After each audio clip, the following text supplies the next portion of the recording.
ça me fait toujours très plaisir quand je m'adresse aux gens de dire « Soyez les bienvenus chez vous ». Parce que quand Gilles présente le centre, c'est vraiment « Vous êtes chez vous quand vous venez ici ». Bien. Alors, en effet, je finis ce soir. J'ai déjà fait 5 interventions en jeune public en Montignac ici.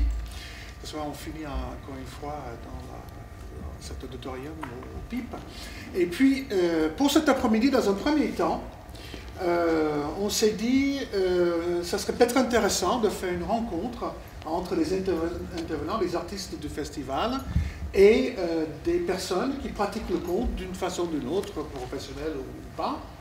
Et puis, on s'est dit pourquoi ne pas ouvrir ça tout simplement au public en général. Et donc, c'est ça ce qu'on a fait. Mais n'empêche, ça m'intéresse à savoir un peu qui vous êtes. Alors, qui ici déjà, d'une manière ou d'une autre, que vous soyez bibliothécaire ou avec un groupe de contes, ou peut-être vous faites ça depuis qui ici déjà raconte des histoires? Voilà. Qui ne sait pas du tout de quoi il s'agit? Ils ont dit, bah, j'ai du temps samedi après-midi, je vais aller au PIP. Bon, ok, bien. Donc on aura tout le spectre. Didier, notre directeur artistique, en regardant sur mon site internet, voit une chose que j'ai nommée de Lascaux à Coca-Cola. Bon, il dit c'est parfait, sauf ça n'a rien à voir avec le conte. C'est une chose que je n'ai pas fait depuis des années, et c'était une présentation de l'évolution des systèmes graphiques, en effet, depuis des peintures rupestres d'ici, et jusqu'au sigle contemporain. Mais comme le titre s'y prêtait bien, on l'a gardé. Hein. Et donc, ce que je vais essayer de faire avec vous aujourd'hui, c'est faire 2 choses en parallèle. On va essayer d'imaginer, parce que qui sait comment, il y a 16 000 ans ou plus, comment les gens racontaient l'histoire, on ne peut qu'utiliser l'imagination. Bon. Mais en même temps, je vais mettre en parallèle un peu ma propre évolution, hein, et comment moi je pratique le conte. Et si vous aurez eu un autre conteur et conteuse du festival, cette partie-là aurait été aussi très personnelle. Donc c'est une partie prise. Je ne vous dis pas, il faut compter comme ça, hein, si vous pratiquez le conte et si vous êtes à la recherche de quelque chose. C'est tout simplement, je vous montre, je vous offre ce que moi j'aime beaucoup faire. Et puis c'est à vous la responsabilité de dire oui, ça m'intéresse pas, peut-être comme ça. Bien. J'appelle ça une conférence, d'accord? Donc je ne veux pas vous causer pendant 1 heure, je vais vous raconter des histoires. Parfois, j'aurai besoin de vous. Donc, ne croyez pas parce que vous avez payé votre prix d'entrée que vous êtes quitte. Hein. Et puis, on va voir un peu ça se passe. Et ne vous gênez surtout pas de poser des questions. Et moi aussi, je réserve le droit de vous questionner sur ce que vous avez vu, ce que vous sentez, etc., etc. En toute simplicité, en toute intimité et en toute informalité. Merci.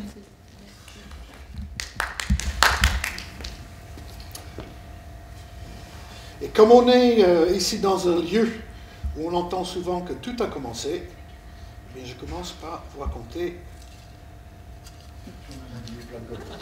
un conte du commencement. Oui, je vois que vous êtes au courant, c'est le décapiteur.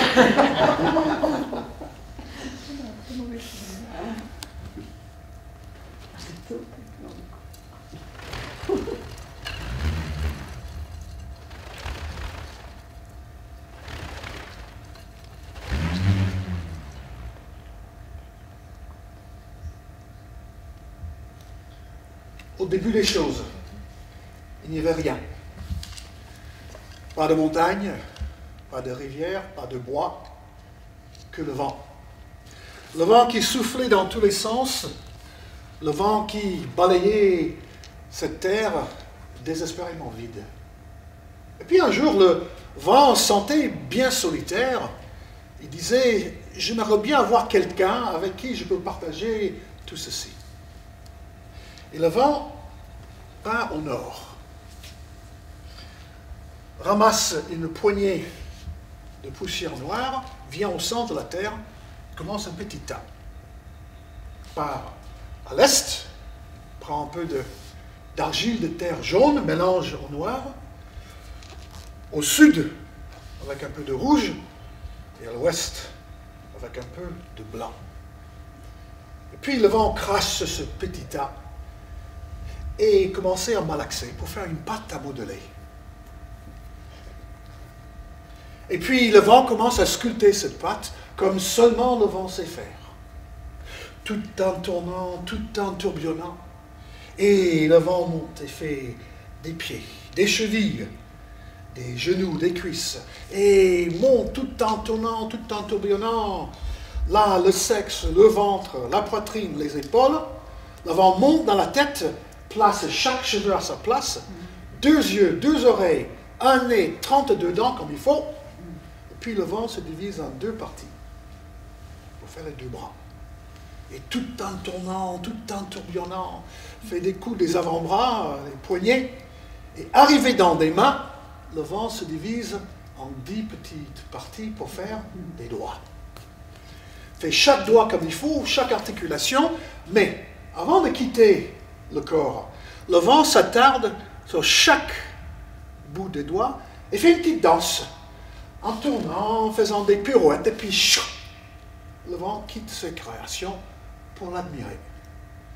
Et comme cette création a été faite avec des terres, des 4 points cardinaux de toutes les couleurs, eh bien c'est toutes les races ensemble. Noir, jaune, rouge, blanc. Et comme ça, où il va aller cet être, il va être chez lui ou chez elle, partout. Et pendant un certain moment, le vent a partagé la vie avec sa création. Et ils ont vécu heureux, comme on dit. Mais, comme c'est le cas toujours aujourd'hui, à un moment, l'enfant quitte la maison. L'enfant quitte ses parents. Dans ce cas-là, le vent est à la fois mère et père, et l'enfant est à la fois fils et fille. Et ces jours-là, ils étaient un peu tristes tous les deux, surtout le vent. Ils étaient au bord d'une falaise. Le vent avait son dos vers le vide, et son enfant, son dos vers les terres. Et ils étaient là, en train de s'embrasser. Et puis à un moment, l'enfant commence à s'éloigner de son parent. Mais le vent ne voulut pas que son enfant le quitte. Il essaie de serrer de tout ce qu'il est pu, mais qu'est-ce que c'est les bras du vent? Ce n'est que du vent. Et l'enfant reculait, reculait, reculait, et à la fin, le vent ne tenait que les cheveux longs de son enfant, et serré, serré, serré, serré. Mais à un moment, les derniers cheveux sont partis, et les deux étaient séparés. Mais l'enfant a dit à sa mère, son père, ne sois pas triste. Si jamais je te manque trop, eh bien, ouvre tes mains. Et quand le vent a ouvert ses mains, il avait tellement serré que là où les paumes du vent étaient lisses, eh bien, il reste ces lignes. Et c'est ça, ces lignes que nous, on porte toujours sur les mains. Mais le vent a dit, ah, et toi aussi, mon enfant, ne m'oublie jamais, n'oublie jamais d'où tu viens. Regarde le bout de tes doigts. Et vous pouvez faire ça en même temps. Vous avez remarqué que sur le bout de chaque doigt, il y a ces petites lignes qui tournent à droite et à gauche. Eh bien, c'est là où le vent a fait sa petite danse, cette petite pirouette. Et le vent a dit à son enfant, n'oublie jamais d'où tu viens.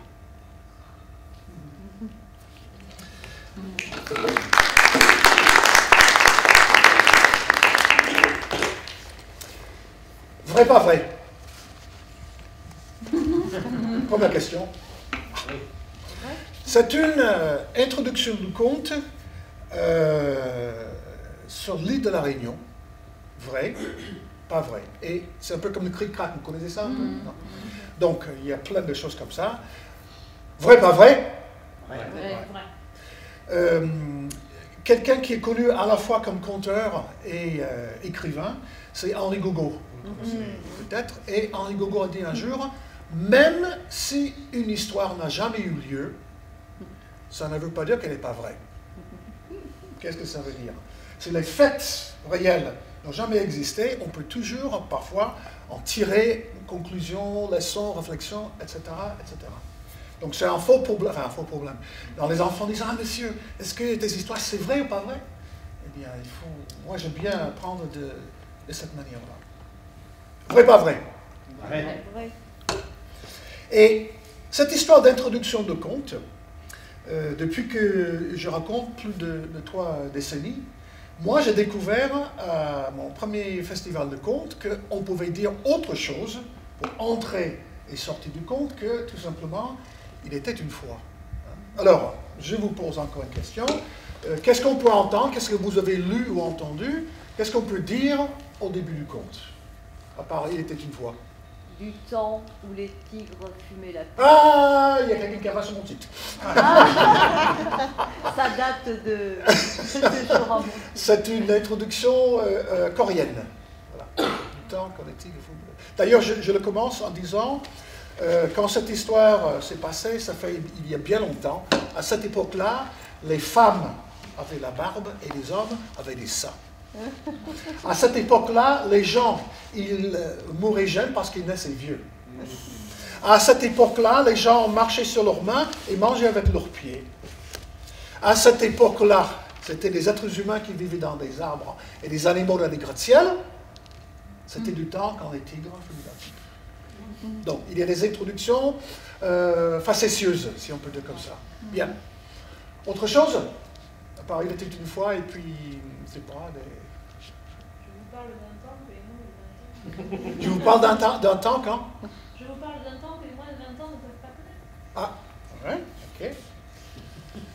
Autre chose? Il y a bien longtemps. Il y a souvent référence. Oui? C'était il y a tellement longtemps que même le temps s'en souvient plus. Ah, ok. Il y a référence au temps et parfois référence à l'espace. Au-delà de cette fois, cette montagne, au-delà de ce royaume, etc. Donc, moi je dis que quand on entre dans le conte, c'est très einsteinien. On nie l'espace et le temps, enfin pour le conte merveilleux. Ça ne se passe jamais ici et maintenant, c'est toujours loin d'ici dans l'espace et dans le temps. Et notre petite formulette, il était une fois, en effet, n'est que la moitié de la chose. On doit dire, comme on dit dans des pays arabes, par exemple, Ken, ma Ken. Il était, négation, il n'était pas. C'était ce que c'était. Et pour une raison ou une autre, peut-être parce que c'était cette contradiction, on n'a gardé que la moitié. Il était une fois. On doit dire, une fois il était, une fois il n'était pas. So, il était une fois, in English, Once upon a time. auf Deutsch, es war einmal, en italien, Una volta. c'era una volta, en danois, Deva en gang. Et j'en ai fait une collecte depuis plus de 30 ans, et je trouve comment, des formulettes, comment entrer et sortir du conte, j'en ai plus que 700. Du monde entier, ça n'en finit plus, n'en finir, comme on dit. Il doit y avoir une raison pour ça. Pourquoi?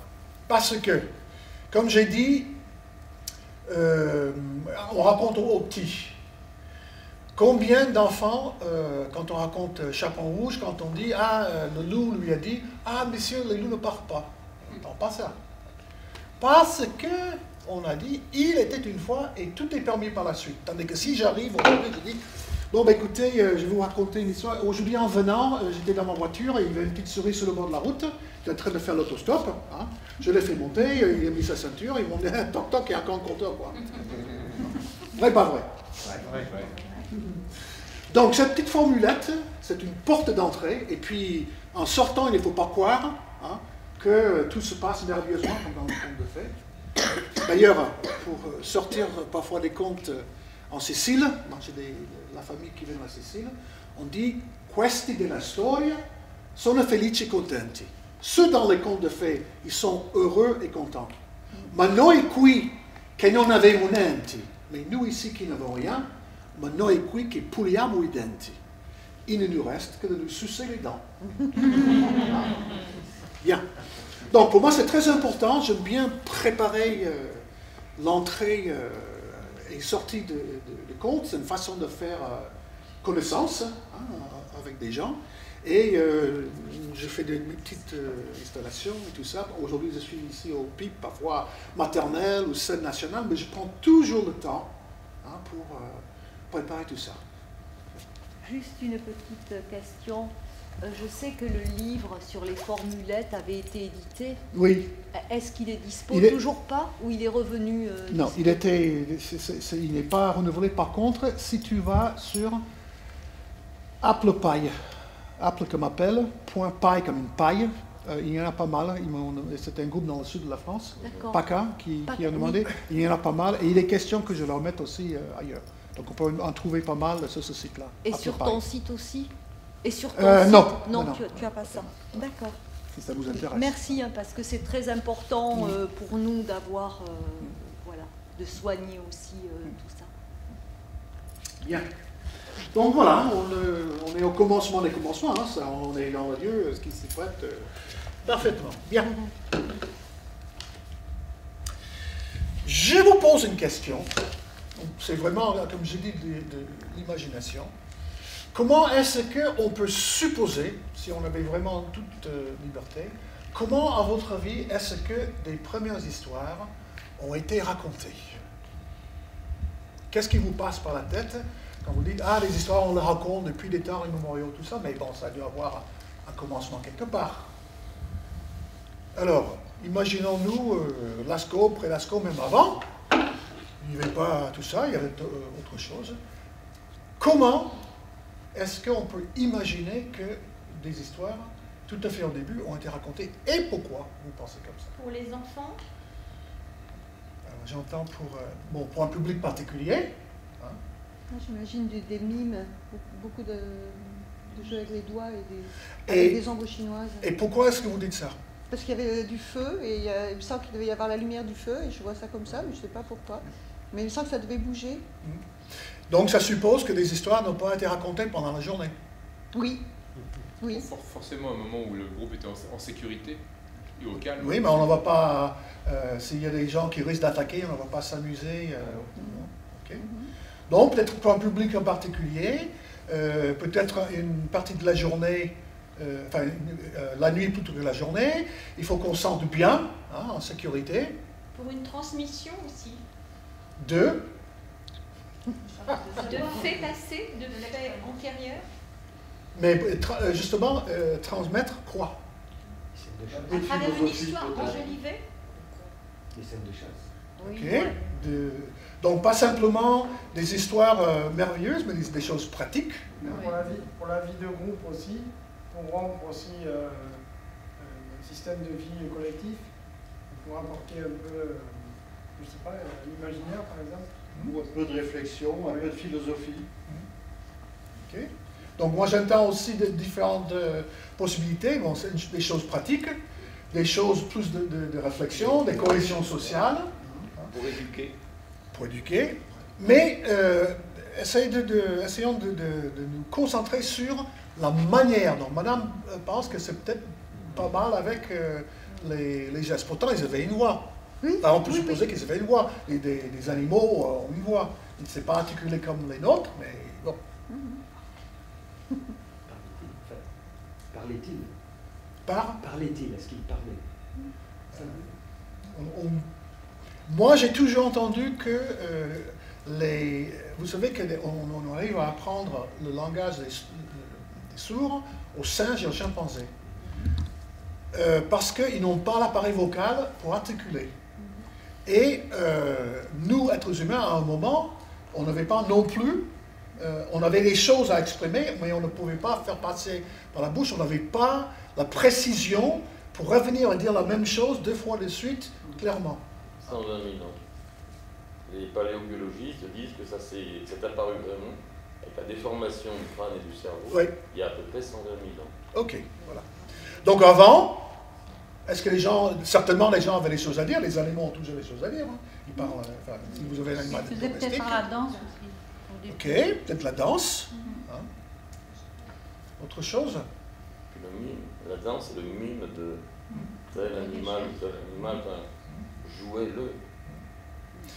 Je pose cette question pour la raison suivante. Le renouveau du conte en France remonte 35-40 ans à tout casser, un peu plus dans d'autres pays. Et au début, en France, c'était très très doctrinaire. C'est le conteur ou la conteuse s'arrête et parle. La patte doit bouger, tout doit être transmis par la parole. Bien. C'est une façon de faire. Il y a un livre auquel j'ai participé qui s'appelle Les ficelles du conteur, qui remonte un bon bout de temps. Cette personne-là a expliqué différentes façons de raconter des histoires, et dans un autre livre, parle dans ses stages en demandant aux gens, mais comment est-ce que les premières histoires ont été racontées? Ils ont dit, ah oui, on a utilisé la voix, ou à la limite le chant, et a inventé des preuves, entre guillemets, extraordinaires sans aucune preuve. Bon.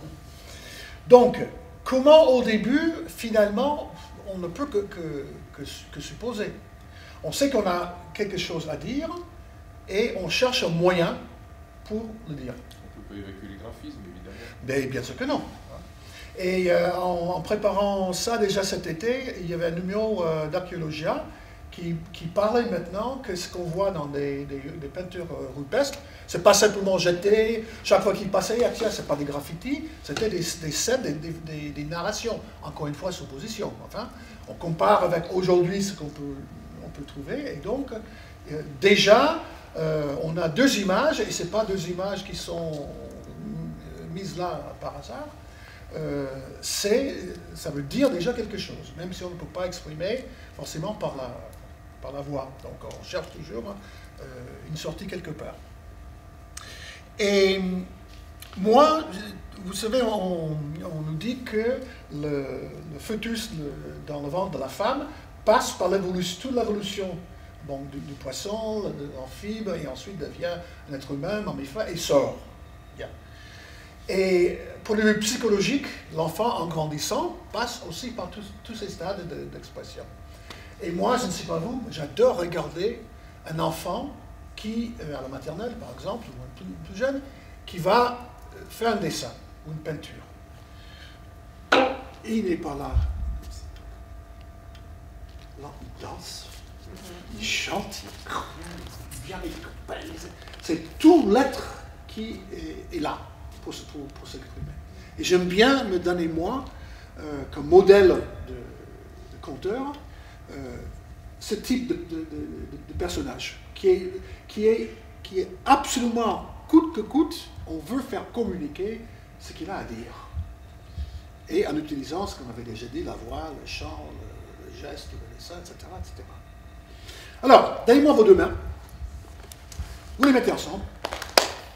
J'ai appris ça auprès d'une petite fille maghrébine, 5-6 ans, il y a bien longtemps, dans un centre de vacances, dans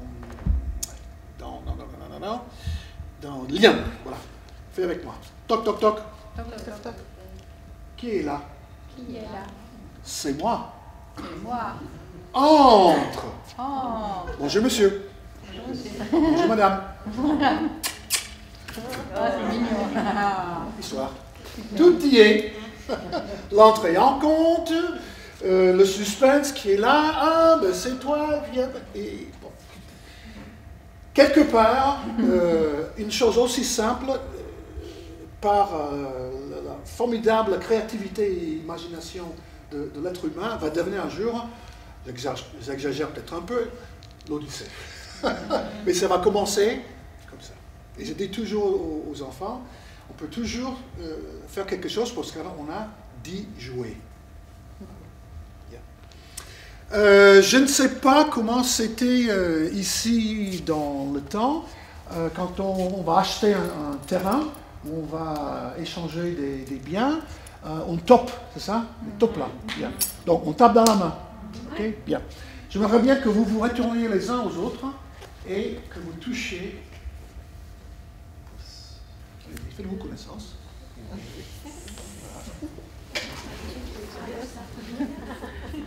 C'est déjà passé.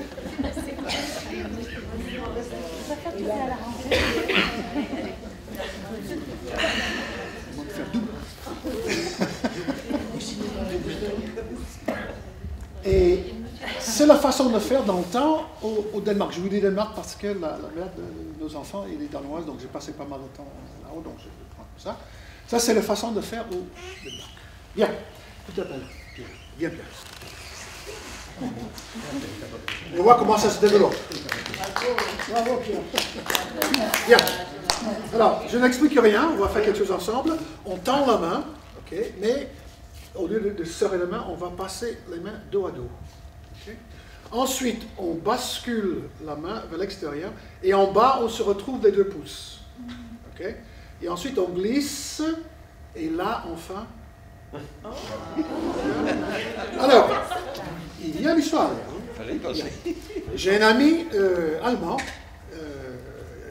que j'ai rencontré à Dijon et un jour, il était dans un bar où il y avait un rhum. Et les gens l'embêtaient, oui, qu'est-ce que tu fais là? Bon. Et mon ami a été venu, il dit, mais tu te prends pour qui? Ben, laisse-le tranquille, il n'a rien fait. Et il ne se pas lié d'amitié, mais la personne l'a remercié. Et il dit, je vais vous montrer comment nous, les Roms, enfin son clan, pour savoir si rencontrer quelqu'un était du même groupement, comment il serrait la main. Et donc il disait, parfois au début, quand 2 personnes se rencontrent, on peut passer à côté. Mais une fois qu'on partage quelque chose en commun, la rencontre devient facile. Merci. Bien. Donc, des choses des plus simples. Hein. Encore une fois, dans ma philosophie, c'est une façon d'aller vers le public. Pour moi, un conte, ce n'est pas une chose, on n'est pas un écran, on ne peut pas zapper, on est là pour la durée. Il y a un commencement, il y a un milieu et une fin. Et on fait pas mal de voyages en Afrique. J'adore ce contact absolument nécessaire entre celui ou celle qui compte, celui ou celle qui écoute, et le conte qui est le véhicule qui passe vraiment entre les deux avec des retours. Donc je suis très friand de ces petites choses. Et comme on dit, on est en intimité, on peut en profiter pour faire ce genre de choses. Alors évidemment, avec 600 personnes, c'est un peu long. Mais bon, alors dans ce cas-là, on va utiliser la voix. Vrai, pas vrai? Vrai. Okay, donc mais c'est pareil. J'échange ça comme on vient de changer ça.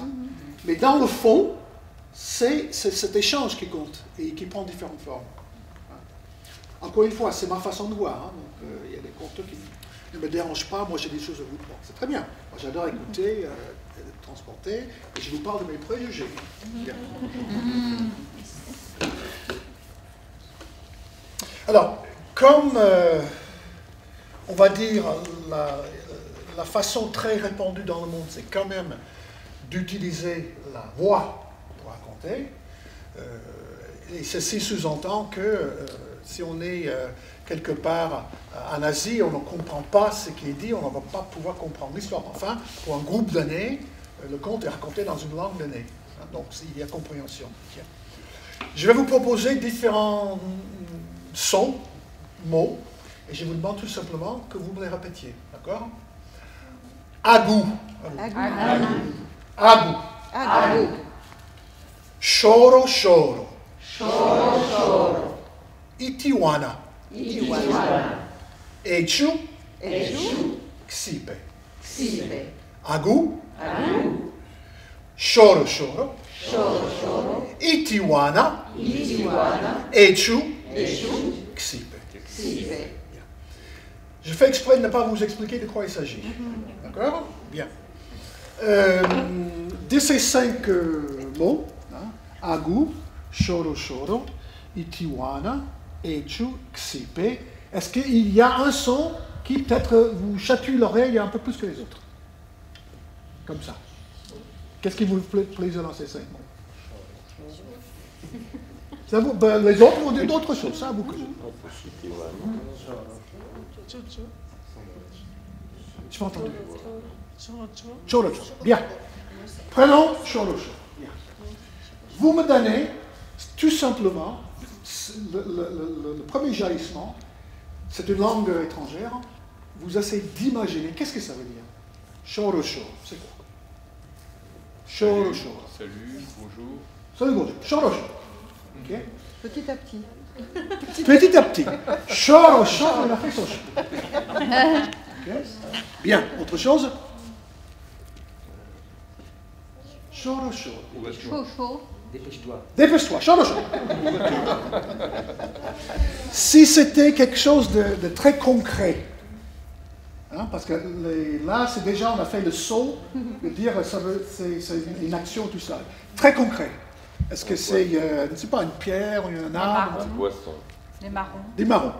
Peut-être marron chaud, chaud, chaud. Un poisson. Une boisson chaude. Non, non, Poisson. Ah, Poisson. poisson. Un plat cuisiné. Un plat cuisiné. La pâte. Ok. Bien. Une expression de gentillesse. Une expression de gentillesse. Ok. Il reste donc Agu, Itiwana, Echu, Xipe. Messieurs, les quatre qui restent, qu'est-ce qui vous chante? Agu, Itiwana, Echu, Xipe. Vous entendez quelque chose? Vous dites, c'est curieux. Itiwana. Alors, qu'est-ce que c'est? Itiwana. Ouais. Autre chose? C'est une princesse. Ah, la princesse Itiwana. Ça se voit, hein? La traîne Itiwana. Ok. Autre chose? C'est vraiment spontané, hein? Il ne faut pas réfléchir. Je t'aime. Ah! Oui. Alors maintenant, si on met les deux ensemble, on a Shoro Shoro Itiwana. Ok. Echu, Xipe, Agu. Echu, Xipe, Agu. Qui veut faire un petit choix? Qu'est-ce qui vous chante? Agu. Alors, ok, Agu. Écoute. Bonjour. Écoute, Agu. Ta gueule. Ta gueule. Ta gueule. Agu, ta gueule. Ok. Bien. Silence. Silence. Ok. Agu. Bien, bien. Assieds-toi. Bien. C'est plus autoritaire. Hein? Écoute, parle, c'est vraiment, c'est impératif. Ouais, bien. Xipe. Xipe. Bienvenue. Bienvenue. Hein? Xipe, ok. Ça glisse un peu. Hein? Autre chose? C'est fini. Xipe, fini. Ok. Et dernier, Echu. Et voilà. Et voilà. Echu. Et, bon, Achu, Echu. Voici votre question. Bien. Pour finir avec ces choses-là, je vais mettre dans une petite mélodie et puis je vous dis qu'est-ce que ça veut dire réellement. D'accord?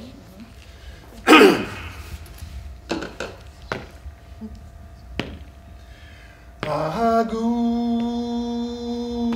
shoro shoro itiwana. Agu, shoro shoro itiwana.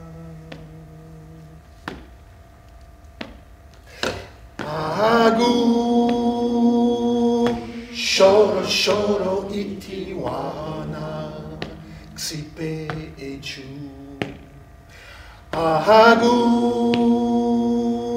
shoro shoro itiwana. Echu, agu, no, Echu, Xipe. Agu, shoro shoro itiwana. Echu, Xipe. Agu,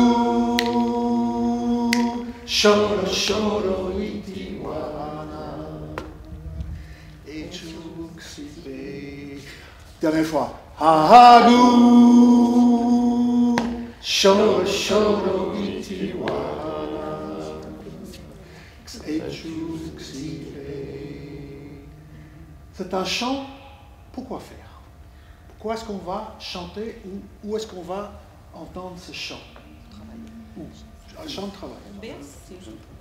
Une berceuse. Berceuse. Recueillement. Recueillement. Tout sur le Oh, pagayer. Un pays. Oui, c'est bien, c'est bien. Ah, Une berceuse.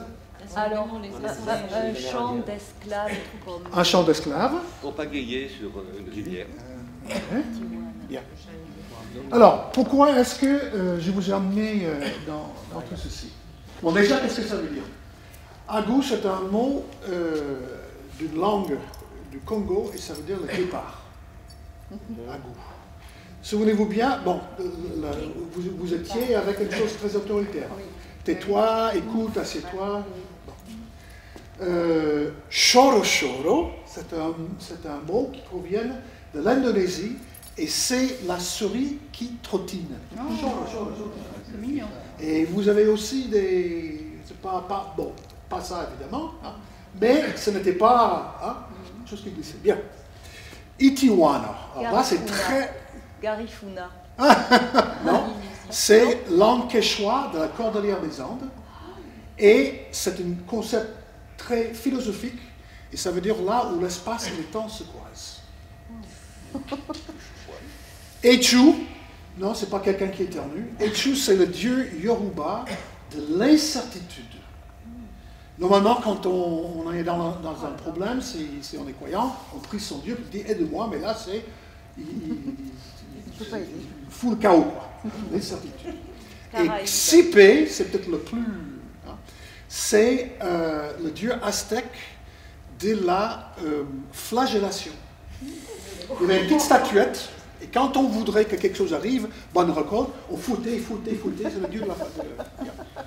Alors, évidemment, je n'attendais pas que vous deviniez de quoi il s'agissait, mais j'attendais tout à fait qu'on entend quelque chose et tout de suite on cherche qu'est-ce que ça veut dire. Qu'est-ce que ça veut dire? Et quand on a chanté à la fin, ne sachant pas du tout, on était uniquement dans la phonétique, ça nous donne déjà des impressions, une ambiance, etc. Moi, je dis que les mots que j'utilise là, simplement pour communiquer quelque chose, il y a un sous-texte. Il y a une petite musique. Et la voix, comme dit Bruno de la Salle, par définition, les mots, c'est la musique. Et que fait les contes? Il le met en valeur. Parce que quand on raconte, moi, j'essaie de densifier cette parole, de la rendre plus épaisse pour que ça pèse à un poids et que vous vous en souveniez. Sauf, moi, j'utilise la voix et autre chose encore. Il y a des conteurs qui se reposent vraiment sur la voix. Mais encore une fois, le principe, c'est pareil. Alors maintenant, on va faire juste, puis on va passer à autre chose. Je voudrais vous dire. Oui.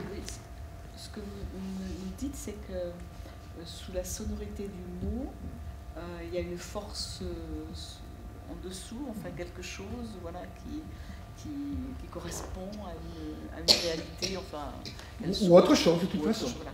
Mais moi, j'ai ressenti tout à fait le contraire, quand vous avez fait l'exercice de demander ce que chaque mot évoquait. C'était toujours le même mot, mais selon votre façon de dire, dire votre intention, on comprenait tout à fait.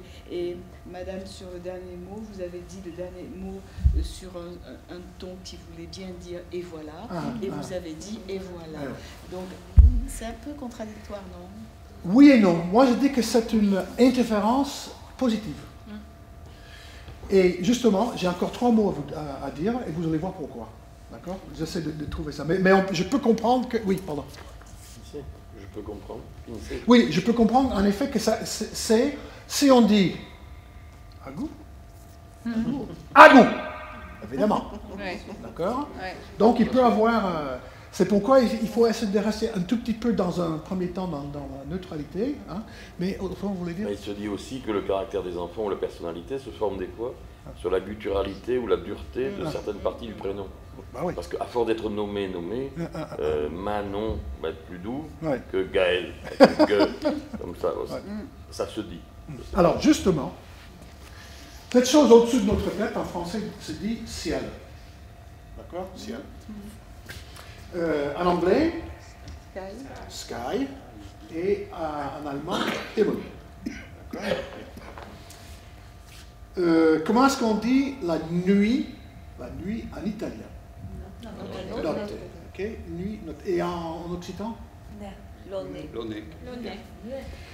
En allemand? Nacht. Ok, bien. Maintenant, je vous donne, tout le monde sait ce que c'est. Ça veut dire nuit. D'accord? Nuit est traduit par Nacht et traduit par night. Maintenant, j'aimerais bien que vous me disiez notez. Notez. Comment est-ce qu'elle est cette nuit? Notez, c'est un nom générique. Tu sais, chez Carrefour, c'est lait. C'est pas Bridel, machin, c'est lait. Alors, notez. Comment elle est pour vous cette nuit? Elle est une nuit d'hiver, une nuit d'été, est-ce qu'elle est longue, elle est dense, c'est une nuit pluvieuse? Vous entendez? Note. Qu'est-ce que vous entendez? Une nuit d'été. Une nuit d'été. Étoile, oui. Oui, gai, enfin. Elle est joyeuse. Oui. Elle est joyeuse. Ok. Autre chose? Elle est courte. Elle est courte, une nuit courte? Note.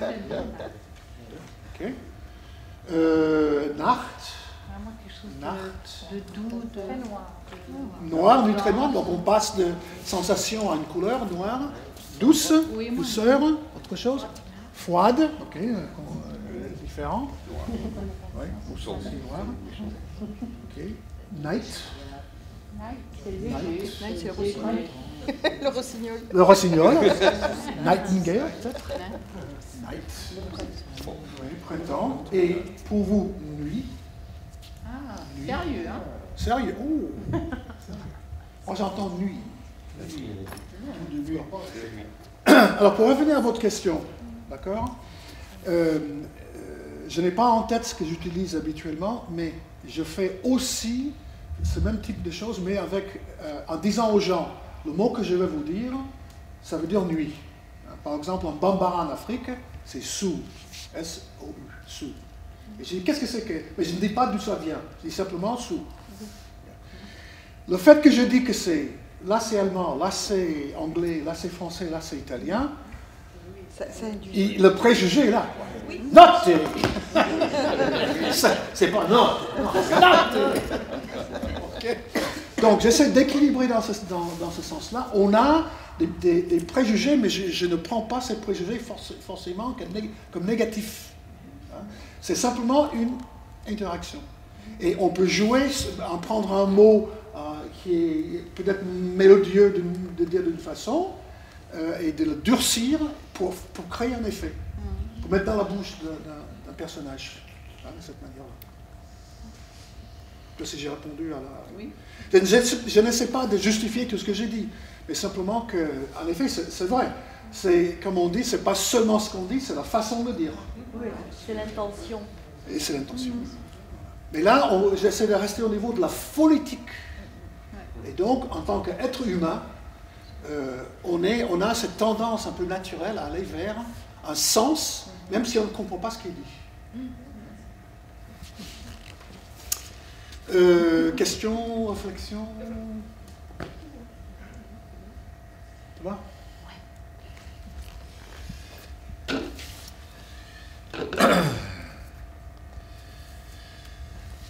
Dans communication, il y a un.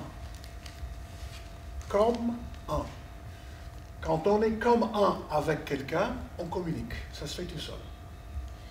Dans l'art de tir à l'arc zen, quand l'archer, la flèche et la cible deviennent un, la personne ne sait même pas qu'il a lâché, qu'il a tiré la flèche, elle est dans le mille.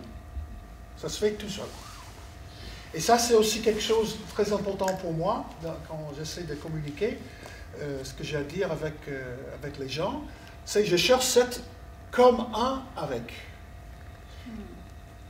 Je n'essaie pas de prêcher de cette manière-là, et je dis, je pense que j'ai trouvé quelque chose d'intéressant, j'espère que ça va vous intéresser, à vous de juger, mais pour que ça puisse passer, je cherche ce monde où on peut être un ensemble. C'est pourquoi, pour moi, une des caractéristiques du conte, c'est une relative intimité. Ça veut dire que si cette salle est pleine, j'arrive quand même à voir les gens. Moi, j'ai raconté des histoires pour 1600 personnes. Pour moi, ce n'était pas du conte, bien que j'ai raconté des histoires. Je cherche une relative intimité. Il y a des conteurs qui aiment ça. Et comme je dis, c'est possible, si on est bien éclairé, si on a un bon système de sonorisation, tout le monde, etc. Moi, j'ai assisté à des concerts, j'ai assisté à des meetings politiques aux États-Unis, où j'avais l'impression que la personne était assise à côté de moi, et elle avait un charisme extraordinaire. Mais c'est assez rare. Donc, moi, j'essaie de garder cette relative intimité pour que je puisse avoir, pour que je vois Voltaire, vos yeux, et je ne vous perds pas de vue. Hein. Et j'ai l'impression que ce que je dis, ce n'est pas simplement je le jette, moi je veux ce retour, encore une fois. Et ça, avec 3000 personnes, moi, personnellement, je ne peux pas. Mais Raymond DeVos, il peut. Oui, il a pu. Alors, on avait dit que... Oula, le temps passe. On avait dit que... moi, j'avais dit que c'est... on peut raconter beaucoup de façons différentes. Moi, je suis quelqu'un qui est très attiré par d'autres façons de s'exprimer. Et en effet, je suis venu au compte par le geste. Si vous venez ce soir, vous allez voir un spectacle qui s'appelle Gorge de Faucon, paroles gestuelles des plaines, où j'utilise pas la langue des sourds, mais le langage gestuel des Indiens des Grandes Plaines, depuis le Canada, enfin ce qui est aujourd'hui le Canada jusqu'au Mexique, et depuis le Mississippi jusqu'aux Rocheuses. C'était un gestuel, comme un espéranto gestuel. Et c'est ça ce que je propose ce soir, c'est une façon de faire, et je suis arrivé au compte avec ça. Mais j'ai développé autre chose aussi, et j'aimerais bien montrer un tout petit peu comment on peut raconter autrement, parce que ça aussi, c'est une de mes paroles. D'accord ?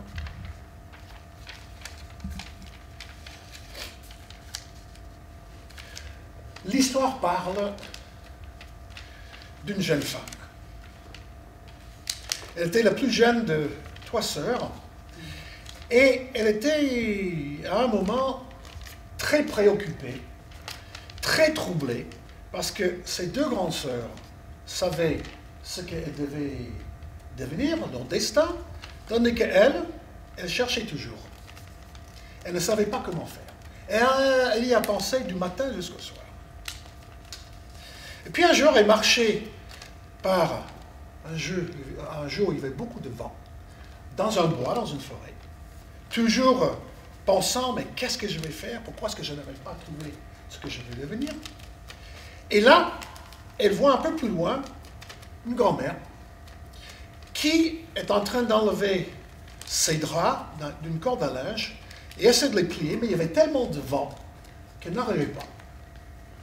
Et elle s'approche de cette grand-mère et dit est-ce que je peux t'aider? Et la grand-mère a trouvé ça très sympathique. Oui. Et ensemble, ils ont commencé à plier le drap. Et puis à un moment, la grand-mère regarde la jeune fille droit dans les yeux et dit si tu veux savoir ce que tu dois devenir, cherche la clé. Mais quelle clé, grand-mère? Et déjà, chercher où? Le monde est grand. Dois-je chercher cette clé, je ne sais pas, dans les montagnes, dans des vallées, au bord de... Et en regardant, la personne avait disparu. Elle a repris son chemin, et au prochain virage, elle tombe nez à nez avec un prince. Et comme on est dans un conte de fées, il tombe immédiatement amoureux. Il se marie peu de temps après, et quand une jeune fille épouse un prince, elle devient princesse. Et très vite après le mariage, elle commence à chercher la clé, partout. Elle cherche déjà dans des salles du château, elle cherche autour dans les jardins, dans les terres autour, et elle ne trouve rien. Un jour, elle repasse par le même endroit, et elle revoit la grand-mère. Elle court, elle dit « Grand-mère, j'ai beau chercher, mais je ne sais pas comment faire. C'est trop difficile. » Et la grand-mère répond tout simplement « Parle avec des animaux. » Déjà, elle ne savait pas comment parler avec des animaux. Elle dit « Mais grand-mère, mais quels animaux? Ceux qui ont des plumes, ceux qui ont des poils, des écailles. » Et à nouveau, elle a disparu là. Mais sur un cyprès à côté, il y avait 2 corbeaux. Et ces 2 corbeaux, l'un disait à l'autre, « Ah, ben voilà la fille qui cherche la clé pour savoir qu'est-ce qu'elle va devenir. » Et elle a commencé à comprendre le langage des animaux. Mais avant de pouvoir interroger les 2 oiseaux, ils se sont envolés. Voilà, ils continuent son chemin. Elle a suivi un petit ruisseau. Et là, elle a vu que sur le ruisseau passait un canard. Il disait, canard, est-ce que tu peux m'aider? Je cherche la clé. Alors, le canard a expliqué que oui, en effet, il faisait des migrations, nord-sud, mais jamais il n'avait trouvé ni entendu parler d'une clé. Il faut demander à quelqu'un d'autre. Alors, elle a continué un peu plus loin et tombé sur un petit renard. Renard, est-ce que toi tu peux m'aider? Parce que le canard, il ne sait pas. Je cherche la clé. Est-ce que tu as entendu parler d'une clé? Et alors, il disait, bon, nous, on fait aussi nos migrations. On va de nord au sud et même d'est à l'ouest, mais jamais j'ai entendu parler de cette clé. Mais je suis sûr, si tu vas au bord de la mer, tu vas trouver quelqu'un qui pourrait t'aider. Et là, elle va au bord de la mer. Et il trouve un phoque. Il dit, phoque, je cherche la clé, on m'a dit que c'est peut-être tu pourrais m'aider. Le phoque cherche, ne trouve pas.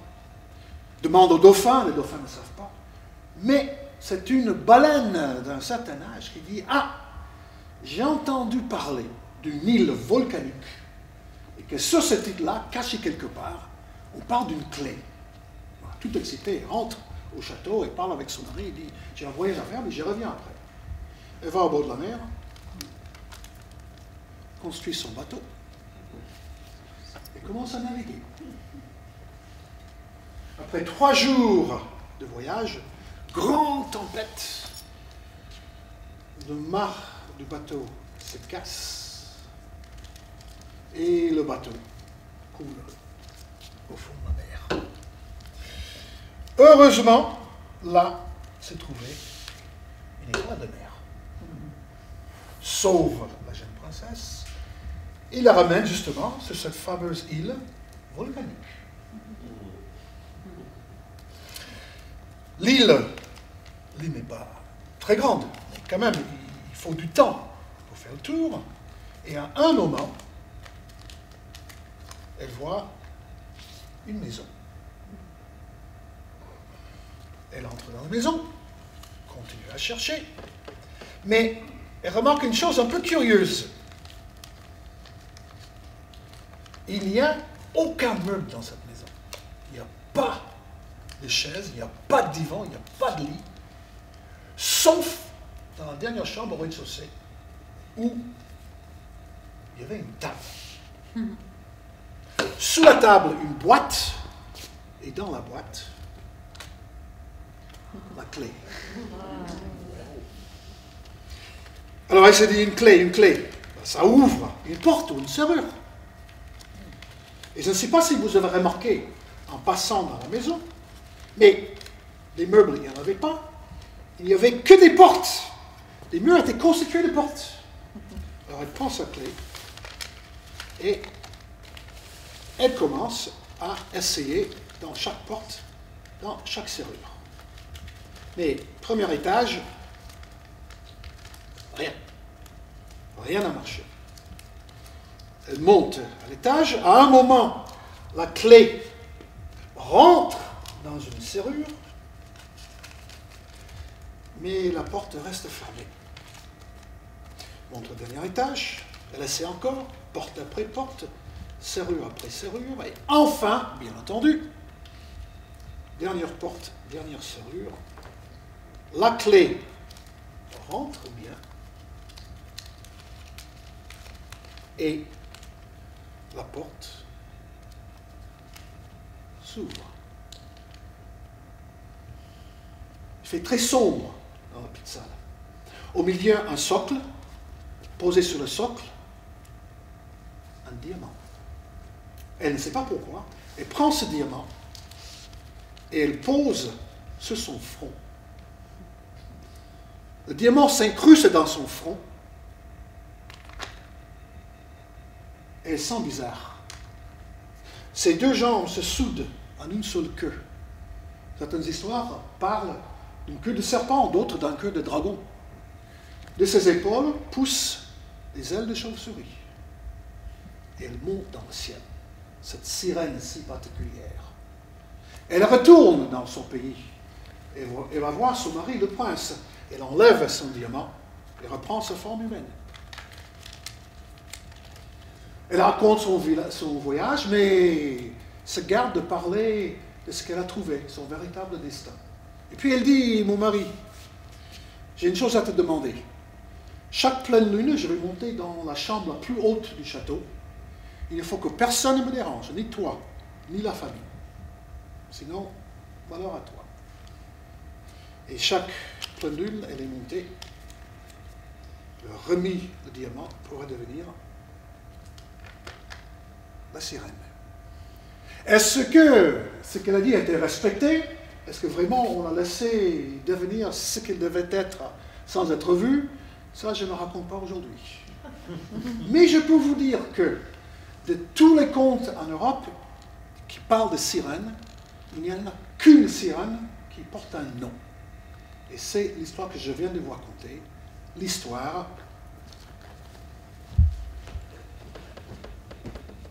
de Mélusine.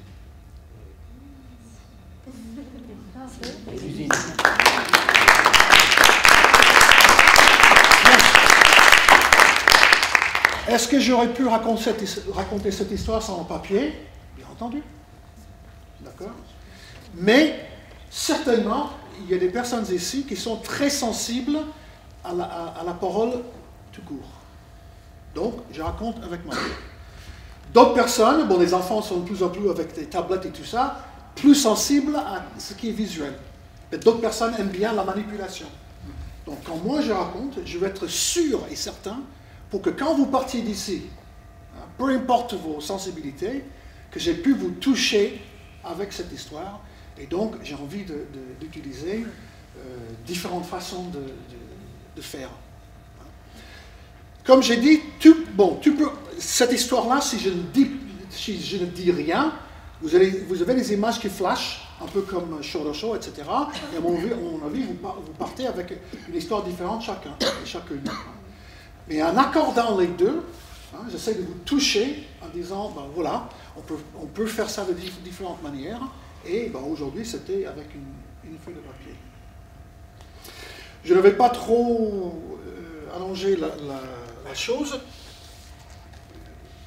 En même temps, ça aussi, c'est une parole. Pardon, mais est-ce que ce que vous nous expliquez là, oui.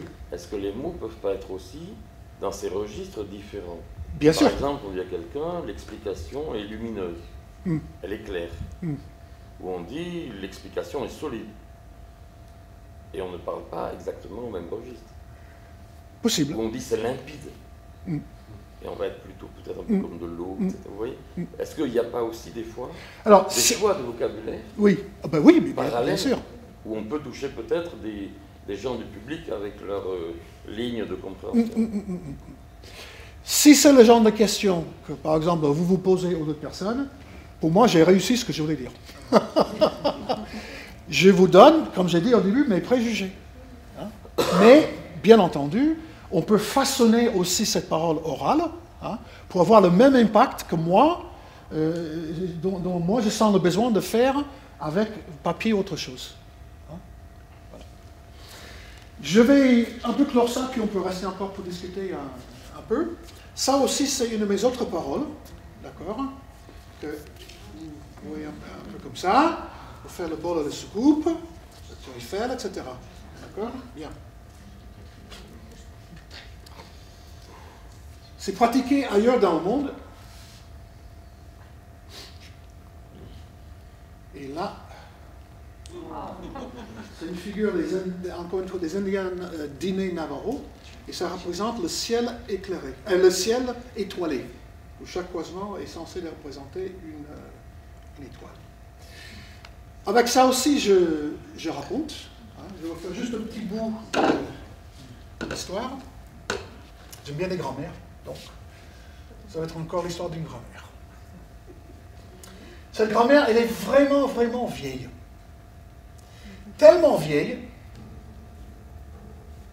qu'elle est obligée de marcher avec des cannes. Un jour, en rentrant chez elle, elle entend dans son dos une branche qui claque. Quand elle se retourne, elle se retrouve nez à nez avec un loup qui montre ses crocs, ses dents. Et il ouvre sa gueule et il hurle, montrant ses crocs. Et il hurle, il montre ses dents. Elle a tellement peur, je ne sais pas comment elle a fait. Elle a oublié qu'elle marchait avec des cannes, elle a même oublié qu'elle était vieille.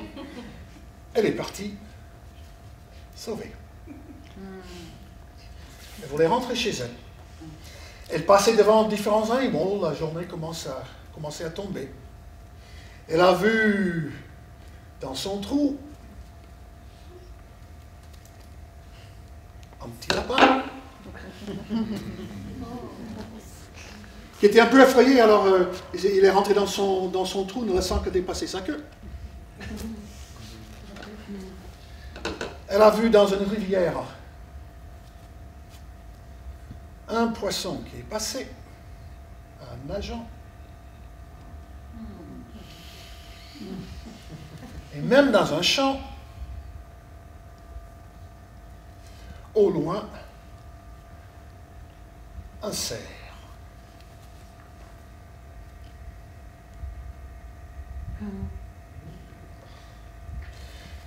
Elle était fatiguée quand elle est rentrée à la maison. Elle est allée tout de suite au lit, mais elle a fait un drôle de rêve. Elle a rêvé qu'elle est devenue toute jeune. Elle a retrouvé sa jeunesse. Et que quelqu'un est venu frapper à la porte, l'a pris par la main, et ils sont partis ensemble. Quand elle s'est réveillée pour aller faire sa toilette, en regardant dans le miroir, elle est redevenue jeune. Une toute jeune fille, elle a trouvé toute la beauté de sa jeunesse. Quelqu'un frappait à la porte, et un monsieur est venu, l'a pris par la main. Ils sont partis ensemble. Ils ont dit, comment on est ensemble? Tant qu'à se marier. Quand on se marie, on échange une bague, n'est-ce pas? Est-ce que je peux demander un pouce? Comme ça.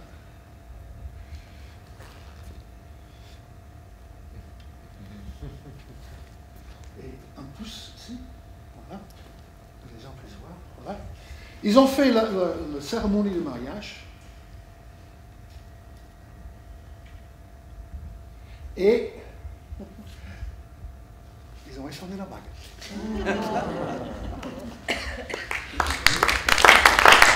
Au bout d'un an de mariage, la femme a mis au monde une petite fille. Elle a grandi, grandi, grandi. Mais elle ne savait pas ce qu'elle voudrait faire. Ses deux sœurs avaient trouvé exactement leur destin, mais elle ne savait pas. Alors un jour, elle était en train de se promener par un jour de grand vent. Elle était à côté d'un lac. Et on lui avait dit que sur ce lac, il y avait des animaux qui passaient. Le lac était entouré par beaucoup de broussailles. Alors elle est arrivée à y pousser, et là, en s'approchant du lac, elle a vu qu'il y avait un cygne. Mais tellement elle était maladroite qu'elle a trébuché, elle a fait une éclaboussure d'eau, et puis le cygne est parti, laissant le lac vide. Si jamais vous rencontrez cette jeune fille, prends le temps de parler un peu avec elle. Elle a besoin d'être conseillée. N'empêche qu'un peu plus tard, elle voyait une vieille grand-mère qui essayait d'enlever les draps d'une corde à linge, mais il y avait tellement de vent qu'elle n'arrivait pas. Et je pense que cette histoire, vous la connaissez déjà.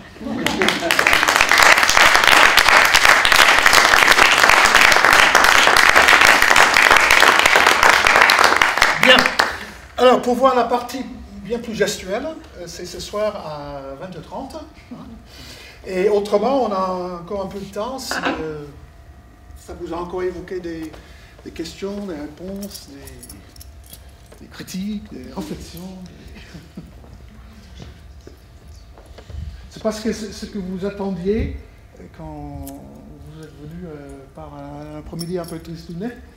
Mais voilà ce que j'avais envie de partager avec vous.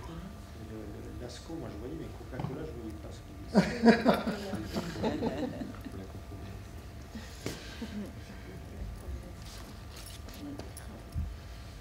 Non, l'idée c'était aussi s'il y a moins de mots. Oui, à la limite, oui. Ouais, c'est plus cinématographique. Un mot qui serait qui vole. Ouais. Mais on ne sait pas si c'est un oiseau, une proie, un aigle, un qui vole. Et des mots comme ça, qui seraient plus des mots premiers. L'idée, c'est qu'on avait discuté avec un ami qui connaissait bien les livres des morts. Et les plus vieux, c'est moins 4005, moins 5000. Oui, c'est ça, de indo-européen. Et il y a, mais dans les livres des morts des Égyptiens. Ah, les mots égyptiens, d'accord. Et il n'y a que 400 mots. Enfin, 400 signes, 400 hiéroglyphes. 1500 ans plus tard, il y en a 600. Quelques-uns, c'est les mêmes, quelques-uns, ils sont scindés, ils sont raffinés en quelque sorte. Et cette question, moi, je me pose depuis quelques années, c'est qu'est-ce que c'est un conte d'aujourd'hui qu'on dit qu'avec 400 mots? Est-ce qu'on peut? Est-ce qu'on peut pas? Voilà. On est pareil pour lire le japonais ou le chinois, il faut lire... Tout à fait. C'est comme quand on écrit le Robinson Crusoe. C'est le livre premier, mais on écrit pour les élèves de 6e en collège avec 300 mots d'anglais. Ça fait un tout petit livre, c'est quand même l'histoire essentielle. Voilà. Est-ce que ça existe un peu des recherches dans cette direction-là? Quand moi j'ai envie d'apprendre une histoire, que j'entends, que je lis, j'essaie de trouver le noyau de l'histoire, d'abord. Et autour de ce noyau-là, je commence à construire. Mais si on commence... si une histoire a un très beau langage, par exemple, un vocabulaire très développé, et on se concentre sur le vocabulaire, pour moi, on risque de perdre l'essentiel. Ou de voir des trous, tandis que pour moi, un conteur ne doit pas avoir des trous. On doit être toujours capable de se retourner parce qu'on a l'essentiel et on sait où on va. C'est le socle, c'est vraiment la base dure, le noyau, le... Comme on dit, à la limite, si tu dis petit chapeau vert, c'est pas grave, mais si tu oublies le loup, tu as un problème. Donc il faut se concentrer, même si son capuchon, c'est magnifique, brodé, tout ça. Donc, mais concentrez-vous, le loup, il va arriver, il ne faut pas le louper. Et on est d'accord. Il ne faut pas trop diluer non plus l'histoire, parce que sinon, on risque de ne pas pouvoir suivre tout en écoutant fidèlement, mais si c'est trop, s'il y a trop de choses autour, si on brode, pas la robe, mais l'histoire, au moment où... Je ne dis pas que uniquement avec cette chose essentielle que ça fait une histoire, c'est un peu fade.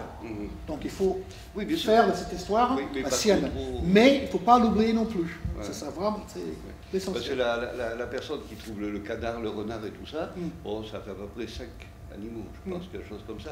S'il y en a 10, il arrive au moment où 12, on perd l'attention. L'attention d'une personne, c'est 1 heure, 1 heure et demie. Et encore. Un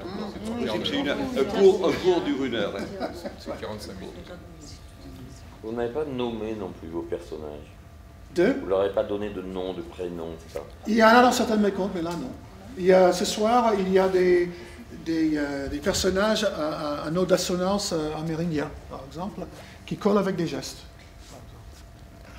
C'est en Lakota, où tous les langages de tous les Indiens... Justement, c'était une façon qui permettait aux premiers peuples amérindiens, ne parlant pas une même langue ou la même souche de la même langue, de pouvoir communiquer très facilement pendant des centaines d'années. Avec les gestes. Mais ils ne parlaient pas. Voilà, le geste Ils ne se comprenaient pas. C'était les gestes vraiment qui étaient... oui, d'accord, je comprends. C'est quand j'apprends l'anglais, le français, l'allemand et le langage gestuel. Oui, bien sûr. Mais toi, dans ton spectacle... Non, mais j'ai fait bilingue. Bilingue, mais est-ce qu'il y a une langue qui prédomine? Les Indiens Ça dépend. Non. Non, c'est un mélange. Et parfois, la séquence, le rythme gestuel prédomine sur ce que j'ai dit, dans ce sens-là, parce que je fais avec deux choses, mais autrement non. Je ne parle pas en langue amérindienne.